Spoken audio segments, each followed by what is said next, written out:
Disclaimer: soul-sucking demons are no match for J.K. Rowling. Chapter 3. The letter dropped from Hermione's fingers and fluttered to the floor. Hedwig hadn't even waited for her to read it before flying off, presumably to deliver more letters to Sirius and the Weasleys. "Hermione, what's wrong?" Emma called from the dinner table. Hermione was shaking. It wasn't normal for her to even receive mail at this hour, and her reaction made it painfully obvious that something bad had happened. "Hermione?" Dan said. "Harry just got attacked by Dementors," she said quietly. "Oh my God!" her mother gasped. "Is he all right? Did anyone get hurt?" "He's alive, but he might be expelled." "Expelled?" "He used magic to defend himself. It should be self-defense, but the Ministry's out to get him, and... well, I don't really know how it works. There's no way it's legal, but they're trying anyway. Oh God, oh God!" "Hermione, calm down." Emma rose from the table and hugged her. "We'll figure out what to do." Hermione took a deep breath and relaxed in her mother's arms. "Okay," she said. "The first thing is to make sure Harry's safe. I don't know enough about Dementors, what they'll do once they've been driven off. I've never heard of them being that far outside the Ministry's control. I don't know if they'll try for Harry again or go back where they came from. For that matter, how did they even get to Harry? His house is supposed to be warded." "Doesn't the letter say?" "Mom, Harry's not exactly diligent about taking notes. Someone needs to check up on him.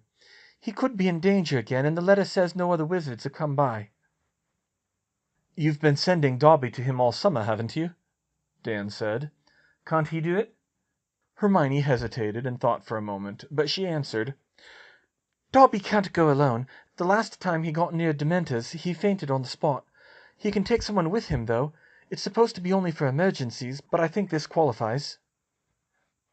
"Well, you can't go," her father said. "Can he go fetch someone else?"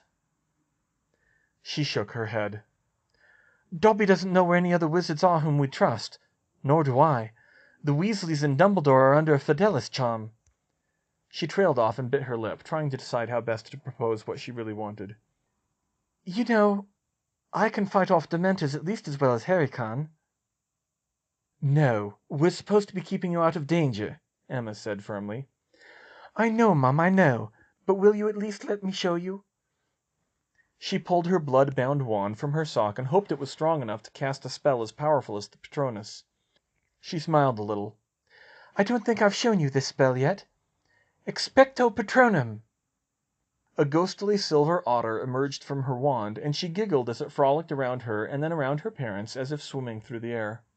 She could feel its influence as it radiated feelings of peace and joy. "Wow," Emma breathed. "This is how you fight them off?" Dan asked. "Yes, it acts like something like a fire hose to Dementors. That's the closest analogy I can think of. It drives them away almost instantly." "It's beautiful," Emma said. "I know. I was just thinking if I cast it..." She smiled again as an idea struck her. "Actually, if I just leave it active, I would be protected from the moment I went in." Her Patronus floated up alongside her and nodded its head. Thanks to the Patronus's influence, her parents were feeling less hostile, although they still didn't like the idea. "And what do you think you would do when you got there?" her father demanded.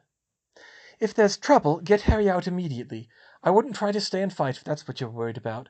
If there's not trouble, talk to Harry and make sure he's all right." "And you can do that?"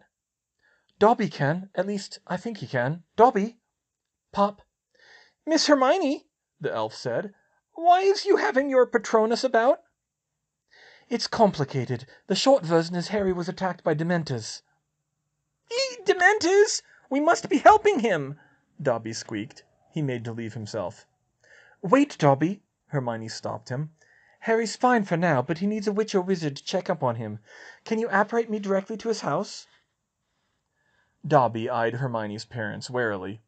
In truth, he didn't need their permission. Hermione had used the loophole to quietly transfer his employment contract to her name alone last autumn in case of just this kind of situation, but she didn't want to tell her mum and dad that. Emma sighed in exasperation and said, "Answer her question, Dobby." Dobby can, miss, if you is not wanting to harm Harry Potter. Is you wanting to go? That's what we're discussing, Dobby, Dan said, asserting control. Hermione needs to convince us she can do it safely if she wants to go. Dobby can take me right to Harry, Dad. Or at least to where Harry probably is, she added mentally. I'll already have my Patronus active. If there's danger, we'll grab Harry and come straight back. I'll only be gone a few seconds. If there's no danger, we don't have a problem in the first place. She saw Dobby give her a small nod. He recognized that even though she was posing it as a hypothetical, she was actually giving him orders.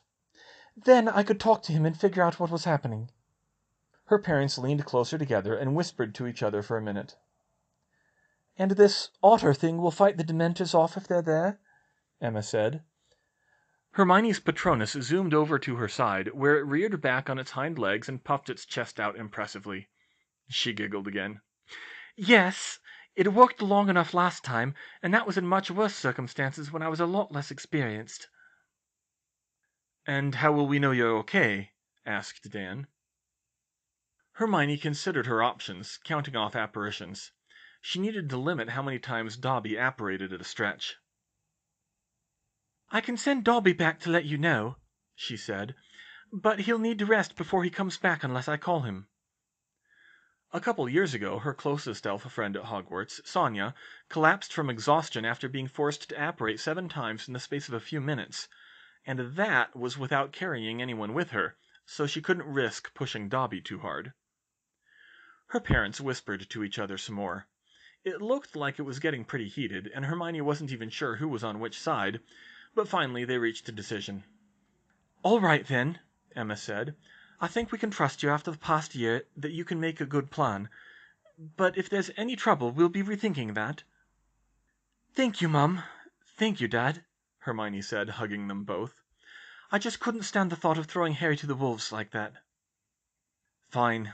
Dobby, you have our permission to do what Hermione just planned, Dan said. Yes, Mr. Granger, sir, the elf said. Come on, Dobby. Hermione's Patronus draped itself across her shoulders, and she took Dobby's hand. Harry Potter lay on his bed, waiting as patiently as he could.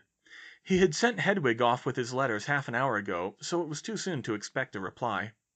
There probably wouldn't be anything till tomorrow morning, he thought.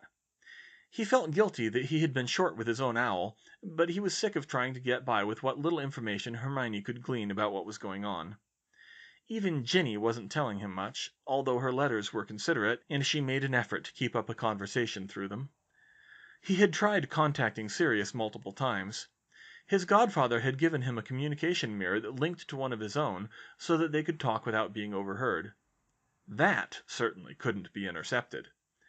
But unfortunately, every time he tried it this summer, all it would produce was vague shapes and muffled sounds. That had alarmed him at first, but Sirius had assured him he was fine, and, although it took a while to get a straight answer, Harry eventually learned that the Fidelis charm wasn't letting him look through the mirror to wherever Sirius was. Hence, he was stuck with letters. He had expected, perhaps given a little more time, to hear the soft pop of a house elf apparating into his bedroom. What he did not expect was for a tall, curly-haired witch with a glowing silver otter on her shoulders to appear with him. "Ah, Hermione!" Harry said in confusion, falling off the bed with a thud. Hermione spun around at once, surveying the room for threats, before she turned to her friend. "Harry, thank God!" She grabbed him and hugged him. "Are you all right?" Hermione, you can't have that out," he hissed, pointing at her Patronus. "I've already got a hearing for using magic." "It's all right." She held up her wand. "This is a blood-bound wand. It reads as accidental magic." "It what?" There was a pounding on the door. "Boy, what are you doing in there?" a loud voice called. "Shh!" Harry whispered. "I'm sorry, Uncle Vernon," he called back. "I've just tripped." "Well, don't let it happen again." Footsteps stomped back down the stairs. "Was that your uncle?" Hermione said. She had never met Harry's Muggle relatives, but she knew them well enough by reputation. If she ever got free rein to work her magic on them, it would not be pleasant. "Yeah, and keep it quiet. He can't know you're here," Harry whispered. "If he finds a girl in my room, he'll throw shotgun wedding. Without the wedding." Hermione's eyes bugged out a little. "What was that about the wand?" he said. She looked down at her wand. "It's blood-bound," she repeated. "The Ministry thinks it's accidental magic. I've been using it all summer, and I haven't got a letter." "Really?" Harry said in awe. Can you make me one?" "Not with what I have here, sorry. This took a lot of work. I had to find just the right wood." She examined the wand more closely. Was it just her, or was it getting blackened around the tip? "Harry, you said you were attacked by Dementors. What happened?" she whispered. "What? That's why you're here?" "Yes. I had to make sure my best friend was all right. What were Dementors doing in Surrey?" "I don't know," Harry sighed. "All right, sit down." He took a seat on a bed that really wasn't fit for human use, while Hermione took the desk chair. "Dobby, tell Mum and Dad it's safe now," she said. Yes, miss," he said, and popped away. Harry explained how the Dementors had shown up out of nowhere, how Dudley had slugged him and then run straight at them, and how he ran after and fended them off with his Patronus. "That was really good of you to save him even after he did that," Hermione said. "Well, even Dudley doesn't deserve that," he admitted. Hermione agreed on general principle. She hated Dementors a lot more than the Dursleys. "So you don't know if they can get through the wards?" she asked. "No, they didn't come that close. The letters make it sound like I'm safe if I stay in the house." "Letters? You got letters already?" "Yeah, owls were coming all evening. Uncle Vernon was swearing like a sailor by the end of it. There, take a look." Harry pointed to a stack of 4 letters on the desk. Hermione picked them up and read the first one. It was a notice from the Ministry informing him that he'd been expelled, and Aurors were coming to snap his wand. "They can't do that!" Hermione hissed indignantly. "They have to hold a trial, and I'm sure there's a provision in the law for self-defense." "Yeah, well, just keep reading," Harry said. The second letter was from Arthur Weasley, of all people. He said that Dumbledore was trying to sort things out at the Ministry, and then, in big letters, "Do not leave your aunt and uncle's house. Do not try any more magic. Do not surrender your wand." "Well, that's not very helpful. What do you do if the Aurors show up?" "I wasn't sure at first, but when I thought it over, I figured if Dumbledore hadn't sorted it, I'd be screwed anyway, so it wouldn't matter. At least he took care of that." Hermione kept reading. Sure enough, the third letter was another one from the Ministry, saying Harry could keep his wand until a disciplinary hearing on the 20th. "Well, that's not so bad," she muttered. "That's probably by the book." The final letter was a very short note from Sirius again telling Harry not to leave the house. "That's it?" she said. "I have half a mind to take you to my house, except I don't know how the Dementors found you. Do they have your address on file, or was it the trace?" That pesky trace again. Harry shrugged. "There was a 5th letter," he said, "but it was a howler." Hermione's eyes widened. "For Aunt Petunia." "What? Who's it from?" "I don't know. It was too short to hear it clearly." "Well, what did it say?" "Remember my last, Petunia." That's all. I don't know what it means, but it's the only thing that kept them from kicking me out of the house. "But who would be writing your aunt? Did she know any other witches and wizards besides your mum?" "I don't think so. I thought I'd gone around the twist when she said she knew what a Dementor was. But it's not like anyone ever tells me anything. Honestly, I nearly get killed again, and they're treating me like a naughty child." "Harry." Hermione got up and gave him another hug. Her Patronus climbed around to rest on his shoulders. Was it just her, or was it flickering a little? "You did well," she whispered. "Remember what Professor Lupin said? Most wizards can't even cast a Patronus." "Thanks, Hermione," he said. "It's not like anyone else would say it. And you know something else? I found out Dumbledore's got people watching me." "What?" Hermione looked around the room warily. "Outside. I never knew. They've been invisible the whole time. It turns out my old babysitter, Mrs. Figg, is a squib. She told me." "But the Dementors?" "The guy who was supposed to be on duty when they came was some flake who ran off to buy some black market cauldrons." "What? Why would Dumbledore hire someone like that?" "No idea. Mrs. Figg wouldn't tell me anything else." "Well, someone needs to." Suddenly there was a crack and a sizzle, and Hermione's Patronus winked out. Ah! She yelped, and she looked down at her wand. It was cracked down the middle and charred along its full length. My wand burnt out, she complained. Your wand? Harry said worriedly. But it wasn't your real wand, right? No, but it was supposed to be tougher than that. I'm sorry, I have to go, Harry. I don't want to go out without a working wand. It's okay, I understand. You're sure you're okay? Yeah, I'll be fine. I'm just waiting for the others to write back. Go ahead. All right, I'll see you soon, I hope. She hugged Harry one more time and called for Dobby. Pop. Yes, Miss Hermione? I need to go home now. Goodbye, Harry. She took Dobby's hand, felt squeezed through a tube again, and landed in a heap in her living room. Her mom and dad rushed to help her up. Hermione, you're back, Mom said. Is everything all right? Yes, Harry's fine, except they won't really tell him what's going on. Where's your otter thing?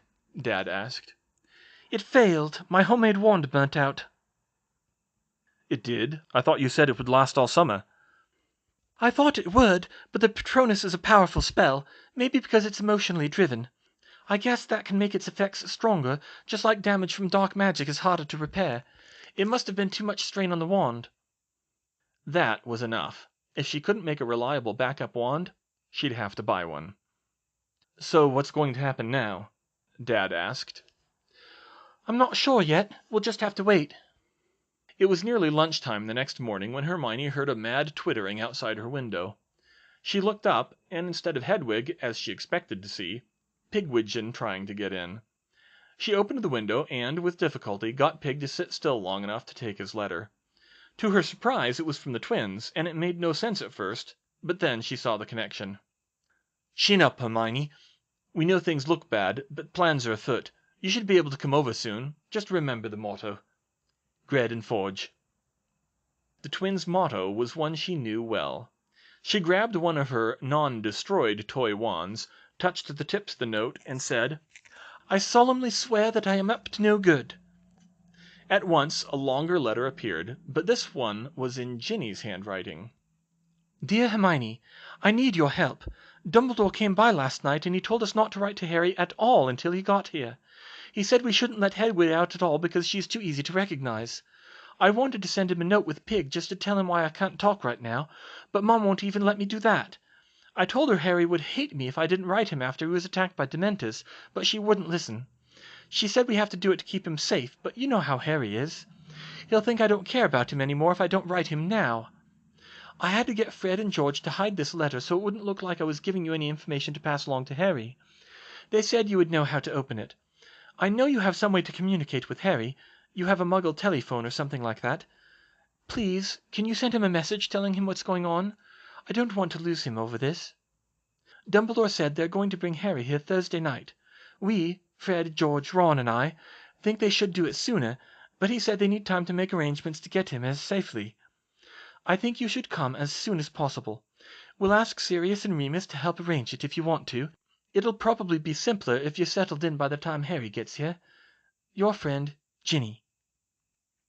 Sometimes Hermione wondered if adults could really be that thick.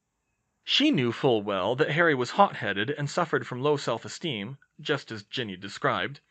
She might have said he needed to work on his temper, but he was a 15-year-old boy after all. She tapped her wand to the note again and said, Mischief managed. Ginny's letter disappeared, leaving only Fred and George's short message. She thought for a minute and wrote what she hoped would be an appropriate reply below it that would get the message across in a way Mrs. Weasley wouldn't catch. Thanks for the note. I'd like to come as soon as possible. Mischief managed. Hermione. She sent Pig back with that letter and sat down to compose a letter to Harry. That took some time. Then, to her surprise, just after lunch, Pig returned with another note, this one in Remus's handwriting. Be at King's Cross at 10 o'clock tomorrow morning. Be packed for school. Remus. Tomorrow morning? That didn't give her much time, and she quickly realized there was something else she needed to do before she left. Mom, Dad, she said, I need to make a change of plans. It was a little ironic, Hermione thought, that she was taking the night bus to Ottery St. Catchpole, where the Weasleys normally lived, when they weren't actually around. Instead, she was headed to the Diggory's house. Cedric was home from the hospital, but he was still doing physical therapy to get used to his prosthetic limbs. He met her out front when she arrived. He still walked with a limp that probably wasn't going to go away, but he no longer needed a cane. Most of the time. "Have I mentioned I hate the night bus?" Hermione asked as it deposited her, dizzy and shaken, in front of the Diggory's manor. "I did get that impression," Cedric said. He offered her a hand to help her inside. The Diggorys lived in a small manor at the outskirts of the village. Hermione had come here a couple of times this summer to help Cedric with his left-handed casting. It was a nice house, very proper, with a house elf and everything, though not as homely as she was used to. "I wanted to come one more time because I may be unreachable for the rest of the summer," she explained to Cedric and his parents. "Harry was attacked by Dementors yesterday." "Dementors?" Cedric gasped. "Where? How?" "At his relative's house in Surrey, and we have no idea. He fought them off with his Patronus, but now he has to have a hearing for underage magic. Sirius is moving him to a more secure location, and I wanted to spend part of the summer with him anyway, so I'll be going there until school starts." "Do you think you know who was involved?" Mr. Diggory said seriously. "We don't know. It seems like an odd move, considering he's been lying low, but I don't know much about Azkaban. I'm not sure how two Dementors could get away from there on their own in the first place." "They shouldn't be able to," Mr. Diggory told her. "The Ministry keeps very close tabs on them." "And were they keeping close tabs when those Dementors tried to kiss me a year ago?" she thought. The philosophical idea of a soul-eating monster alone had been enough to send her into a nervous breakdown in her third year, although, granted, she had a lot of other trouble going on then, too. The actual incident at the end of the year had been what prompted her parents to make her switch schools, and she'd actually agreed with them. "Anyway, I'm not sure whether I'll be able to write. There's been some issues with getting letters in and out of there, so I wanted to come by in person one more time." "That's very thoughtful of you, Hermione," Mrs. Diggory said. "We appreciate it." "Do you think we could go over a few spells while you're here?" Cedric asked. "I've been having trouble with some of the non-mirrored figures." "Of course," Hermione said. They practiced wand motions for about an hour. Cedric was making admirable progress considering he had 6 years of spells to relearn, and had to drill each one to perfection to make it work. He had it a lot harder than Hermione did, having so little time to do it, and he probably wouldn't ever be up to the standards that had helped him draw with Harry in the Triwizard Tournament, but she still thought he would be able to make it through his classes. "Cedric," she asked after a while, "if you don't mind me asking, whatever happened with Cho?" She hadn't broached the subject of his girlfriend in any of their prior sessions, but she hadn't forgot the older girl's tearful reaction. Cedric sighed heavily. "I don't know," he said. "She hasn't ended it or anything, but, well, she's been keeping her distance. I think part of her still likes me, but she sees me as damaged goods, I guess. Like she can't bear to be with a cripple." "You're not crippled, Cedric," Hermione protested, "and you're not damaged." "You can't deny that my prospects aren't as good as they were before this." He held up his wooden arm. "That depends on what you want to do." "Sure. Anyway, I'd like to patch things up with her, but she has trouble carrying on a conversation any time she's near me. Cho's a really emotional sort." "Yeah, I kind of noticed." Hermione wasn't quite sure what to say to that. Finally, she settled on, Are you okay with that, her being so emotional?" "I don't mind most of the time. I can be her support if she'll let me. It's just that she's having such a breakdown this summer." "It's not over, though. You know things are going to get worse before it gets better, don't you?" Cedric's face darkened. "Yeah, I've thought about it. I'll be honest, I'm not sure what a real war will do to her. I can't let her go without talking it out properly. That's not fair to either of us." Patient, loyal Hufflepuff through and through, Hermione thought. "Well, if she stops long enough to pay attention, she'll see how lucky she is." "Thanks, Hermione," he said. "I mean it. Any girl would be lucky to have you." He stopped and stared at her. "Hermione?" She blushed furiously. "Sorry, she started. Sorry, I couldn't help myself there. You know, I actually hoped you would ask me to the Yule Ball last year," she blurted. "Don't get me wrong, I was really happy I went with George, but—" "Just shut up," she chided herself. But Cedric gave her a sort of half smile. "I kind of wondered if you did," he said. "But I was already seeing Cho by then, so—" "No, I understand," she babbled. "I didn't mean anything by it. I just wanted you to know so you wouldn't think I was just being polite." "I knew you weren't," he said. "You're too honest for that, and for what it's worth, I think George is a lucky guy." Hermione winced. "Trouble?" he said with a frown. My love life isn't doing any better than yours right now. George and I agreed that we wouldn't date while we're stuck at different schools." "Oh, sorry. There's no one else, then?" "I tried going out with a boy named Michael at Beauxbatons for a little while, but I scared him away when I burnt my eyebrows off." "You burnt your eyebrows off?" "I underestimated the power of thermite," she said indignantly. "It's an easy mistake to make." "And that scared him off?" "Some boys are intimidated by strong women. Fred and George were just disappointed they didn't get to join in." Cedric laughed. "Hermione, trust me when I say any boy would be lucky to have you. I hope you can find one who appreciates you properly." She blushed even more furiously than before. Thanks, Cedric," she stammered. "And I hope you can work things out with Cho." It would be more accurate to say she hoped Cho could be good enough for him, but she didn't say it. She took her leave then, but before she went home she decided to make one more stop in the village. Over a nearby ridge stood a house that looked like a giant chess piece where Luna Lovegood lived with her father.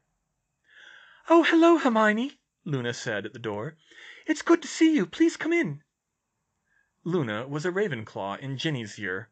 She had waist-length blonde hair, piercing silver eyes, and Hermione was pretty sure she had an undiagnosed mental illness, but she was a very sweet girl who needed all the friends she could get. "Hi, Luna," Hermione said. "I just wanted to visit. It's too bad we haven't had a chance to hang out this past year." "Oh, I understand, Hermione," Luna said in her usual serene voice. "You're busy helping Harry. Also, when the Rot Fang conspiracy targets you, it's probably safer to get away from them." The what conspiracy?" "The Rot Fang conspiracy," she said very seriously. "They're trying to take over the Ministry of Magic with dark magic and gum disease. They obviously thought you were a threat with your arithmancy skills, so they arranged for you to be transferred out of the country." The wheels in Hermione's mind spun for a minute before they found traction. "Luna, my parents transferred me to Beauxbatons. My Muggle parents." "Yes, but that was only because you were attacked by Dementors, wasn't it?" "Well, yes." "Rot Fangs," she said, as if that explained everything. Hermione liked Luna, but she could only handle her in small doses. Luckily, Ginny had a higher tolerance. "You had a nice time at Hogwarts, though?" Hermione asked. Luna had been bullied and pretty much friendless in her first year. Ginny was sort of her friend, but she'd been possessed by Voldemort that year. It was pleasant enough. Ginny and her brothers were nice to me, and so were Harry and Neville. Did you enjoy Beauxbatons?" "It was all right.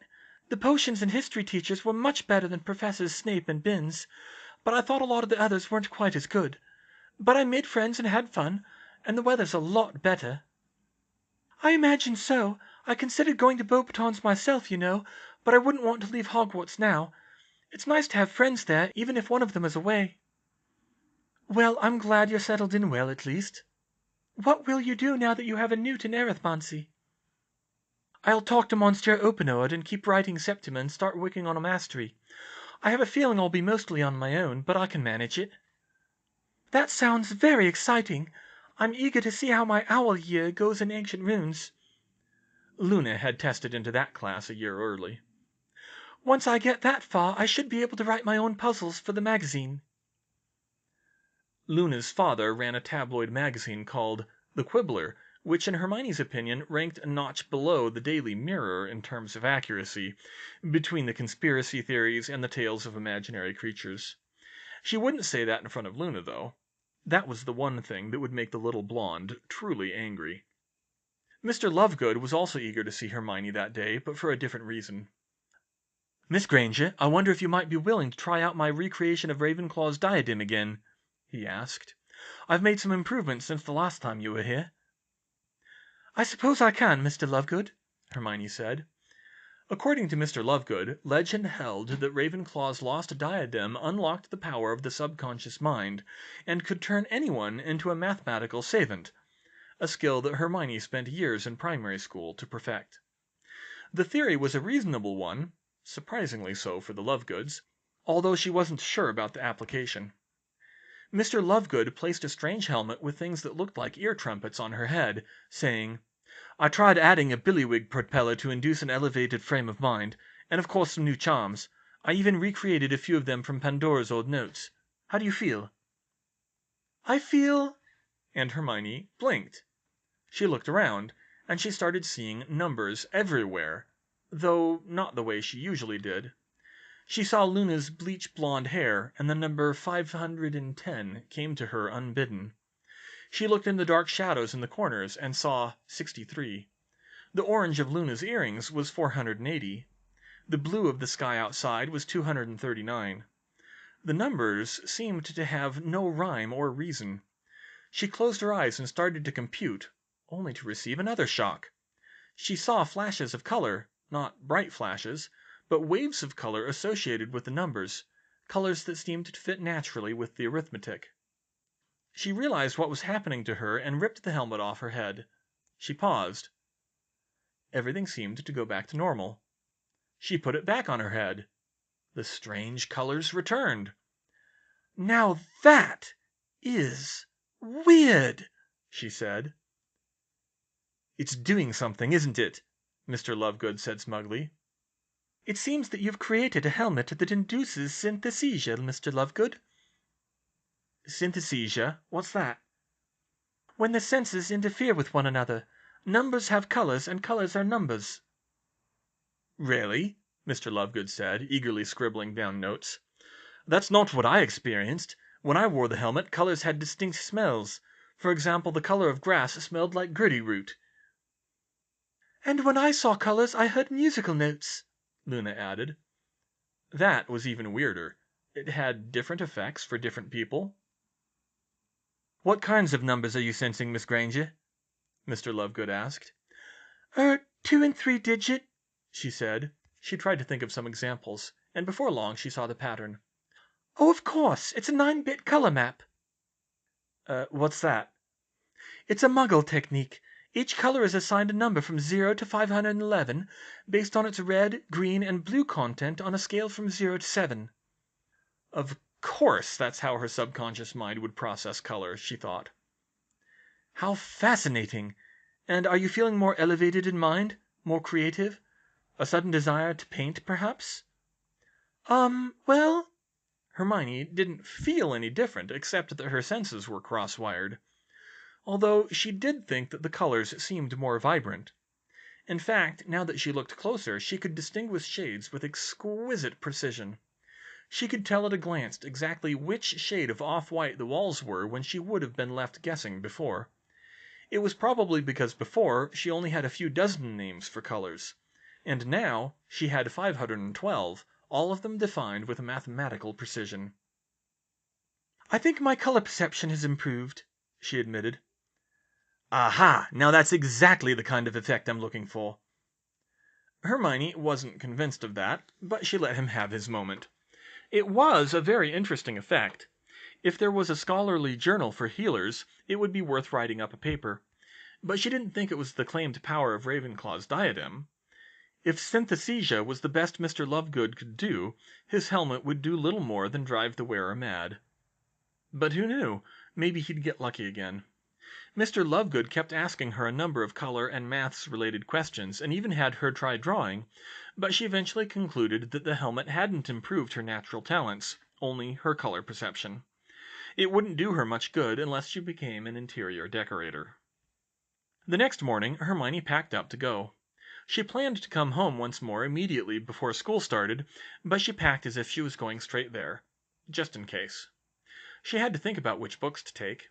She had a university textbook on electromagnetism, for example, because she had had great success creating laser-based charms, a greatly underappreciated invention in her opinion. Of course, she had several maths books as well, but there was one more idea that struck her. With their parents being dentists, they had a lot of medical books lying around. Mum had started in medical school before switching to dental school, so she had even more. Hermione had already created a teeth-drilling hex, but with Voldemort and his Death Eaters on the move again, she knew she would need something more powerful to make a valuable contribution to the war effort. A lot of curses interfered with the body's functioning in one way or another, so perhaps there was something useful in those books. Creating those kinds of spells didn't come naturally to her, which was a good thing in general, she was sure, so she could use some inspiration. She hoped her mum wouldn't miss her old pathophysiology textbook. Hermione and her parents made their way to Platform 9 at King's Cross, but they weren't sure what to do after that. Hermione? She spun around, her hand on her wand. Merlin, she was getting jumpy. Professor Lupin? She said. I'm not your professor anymore. It's just Remus. Harry's honorary uncle, Remus Lupin, stood before her, along with a heavily scarred old man with a magical blue eye. Hello, Remus, she said. And Horror Moody. Are you sure he's the real Alistair Moody? She said, half seriously. Moody had been impersonated by a Death Eater all last year, after all. Moody stomped closer on his wooden leg and stared at her with his magic eye. And how do we know you're the real Hermione Granger? He growled. We're the ones who have to worry about keeping a Fidelis charm safe. Hermione tried not to shiver under his gaze. She knew he could see through walls and the back of his own head with that eye of his. She took a deep breath and said, The long line is the Cartesian product of the first uncountable ordinal and the half-open interval from 0 to 1, reflected through the origin. If the continuum hypothesis is correct, then it is equivalent to the line defined by constructing a line segment of length 1 on every real point of the number line and laying them end to end. Remus laughed. It's all right, Alistair. That's her. Moody grunted. He looked her up and down again. And do you want to explain why you're carrying 3 wands? 2 of them are toy wands, she said. Rubbish quality, but a little backup is better than none. He smiled a little. Good thinking, kid, but you want something more reliable. Wait a minute, Dan yelled as he made the connection. You can see through her clothes? He jumped in front of Hermione to shield her from his gaze. Dad, don't, she whispered. But Moody shook his head and pointed to his eye. It spots magical objects, he said. But you... Hermione started, but his eye swiveled around to point at her in warning. Oh, right, yes, I see how that works, she lied. Oh, sorry, Dan said, pulling back. It's about a 20-minute walk from here, Remus said, reasserting control. The location's secret, so we'd prefer that you split up here. We'll arrange to meet you here again when Hermione goes home. Hermione's mum and dad would have preferred to go with her, but they accepted the arrangement. She quickly hugged them and said her goodbyes. I'll see you in a few weeks, she assured them. Have fun, Hermione, and stay safe, Dad said. We can pick you up any time if you need it. Dan and Emma went back to the car while Hermione started down the street with the 2 wizards. You lied, she whispered to Moody. Harry had told her that the fake Moody had looked through his robes once with that eye to see his perfectly mundane socks. Of course I did, he growled. I don't want to deal with an angry father in the middle of the train station. So you really can't see through clothes? Not skin-tight ones, he assured her. There needs to be some space to see into, and it does also see magical objects. So you can just see everyone in their underwear, then? She said testily. So? It's not different from a swimsuit these days, is it? People always get so hung up on one, but not the other. Hermione almost made another cutting remark, but she held her tongue. No, she supposed he wouldn't see a difference about that after seeing it every day for so many years, but at least she could rest assured he couldn't see her naked. Assuming he wasn't lying about that, too. Damn it, why does he make me so paranoid? About 20 minutes later, they came to a row of large houses, 5 stories high. Nothing looked particularly magical about them, and she didn't see anything unusual, but with the Videlis charm, she knew she wouldn't. "We need to let you in on the secret," Remus explained. "Dumbledore wrote it down specifically for this purpose." Dobby will need to know too, she pointed out. "Dobby?" Moody said. "My elf. My parents will want him to be able to find me." Moody turned towards her and raised his wand. "And just how does a Muggle-born have a house elf?" "He's a free elf," Remus said, "and she hired him. I'll vouch for him." All right then. Call him," Moody said grudgingly. "Dobby? Pop? Yes, Miss Hermione?" "Dobby, this is our Moody, the real one." "You serve this witch elf?" Moody demanded. Hermione bristled at Dobby being spoken to that way, but she again held her tongue. "Yes, our Moody, sir. Dobby has a very good contract with Miss Hermione Granger." "All right then." Moody withdrew a slip of parchment from his robes and handed it to Hermione. "Both of you need to read quickly and memorize." They read the note in Dumbledore's curly script. "The headquarters of the Order of the Phoenix may be found at number 12, Grimmauld Place, London." As soon as she had read the message, Moody set fire to the parchment. "Order of the Phoenix?" she thought. "It's a little obvious." Dumbledore was the only person in Britain who had a phoenix, she was pretty sure. Apparently, he had a soft spot for symbolism, too. Harry had described Voldemort's obsessions. The most ironic thing was that Voldemort's wand actually had a phoenix feather core, from the same phoenix as Harry's wand, a fact that had saved Harry's life. And that phoenix happened to be Dumbledore's. Something very weird was going on with that.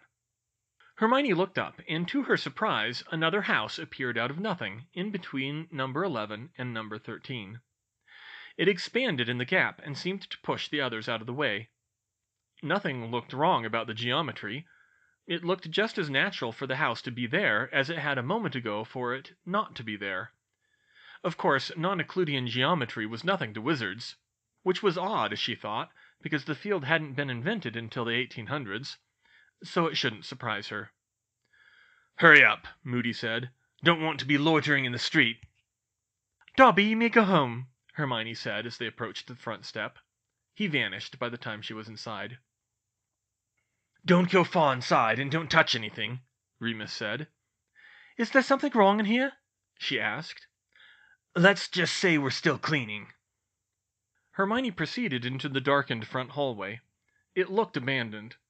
The wallpaper was peeling, the carpet threadbare, the chandelier, carved like serpents, covered in cobwebs. It didn't look like a pleasant place. "Maybe I should have had Dobby come in with me," she muttered. There was a bustle of footsteps, and Mrs. Weasley rushed into the hall. "Oh, Hermione dear, it's so good to see you," she said. She was oddly quiet, as if she didn't want to be overheard. "How has your summer been? Let's get you out of here before you wake something up." "Wake something up?" "Nasty place, not fit to live in, but we don't have much choice." Mrs. Weasley didn't look well. She looked a lot like Hermione had felt several times in the past 4 years. The stress was getting to her. "Ron, Ginny, and the twins are upstairs. Go ahead and see them. The second floor and on the right. Lunch will be in an hour in the basement." Sure, Mrs. Weasley, thank you." She climbed the stairs with her trunk, and upon reaching the second landing was waylaid by a bright red streak.